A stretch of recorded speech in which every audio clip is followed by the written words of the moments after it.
हमेशा की भांति आज हम आपको फिर लेकर के चलते हैं अपने YouTube चैनल मोक्षा नगरी काशी।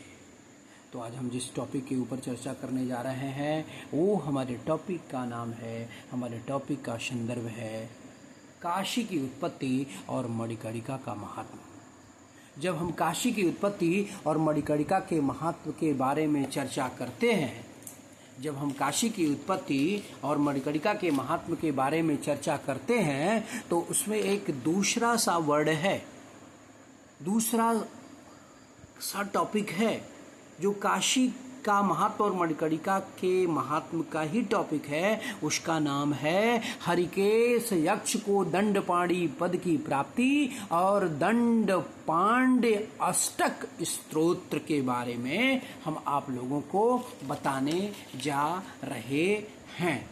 तो अब हम स्टार्ट करते हैं अपने शब्दों के द्वारा, अपने वाणी के द्वारा कि महादेव जी ने हरिकेश को देखा, महादेव जी ने हरिकेश को देखा जो आनंद वन के मध्य भाग में अशोक वृक्ष के नीचे उसकी जड़ के समीप बैठकर तपस्या कर रहा था।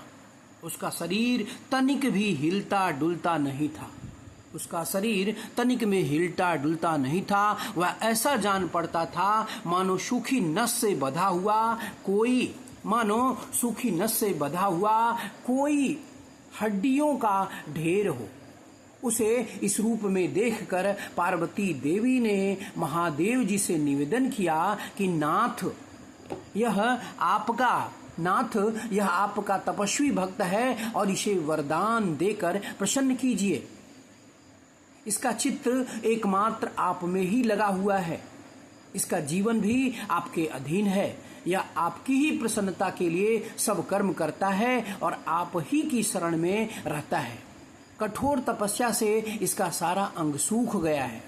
अतः इस यक्ष को वरदान देकर आप इस पर अनुग्रह करें।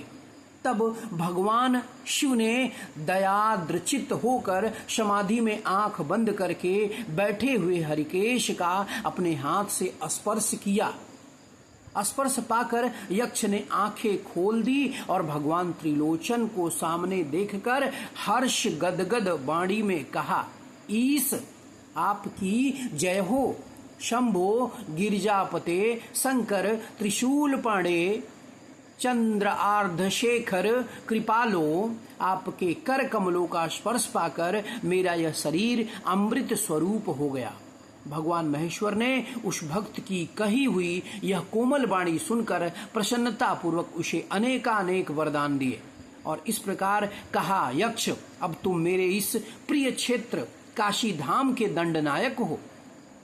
आप मेरे, और कहा कि तुम मेरे इस प्रिय क्षेत्र काशी धाम के दंडनायक हो और इस समय तुम्हारा नाम दंडपाणी होगा, और इस समय तुम्हारा नाम दंडपाणी होगा। तुम मेरी आज्ञा से मेरे समस्त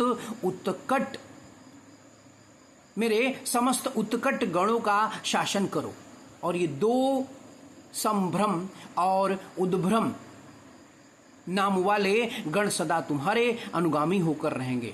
तुम काशी निवासी प्राणियों के एकमात्र अन्नदाता, तुम काशी निवासी प्राणियों के एकमात्र अन्नदाता, प्राणदाता, ज्ञानदाता और मेरे मुख से निकले हुए तारक मंत्र के उपदेश से मोक्षदाता होकर यहाँ अविचल निवास प्राप्त करोगे।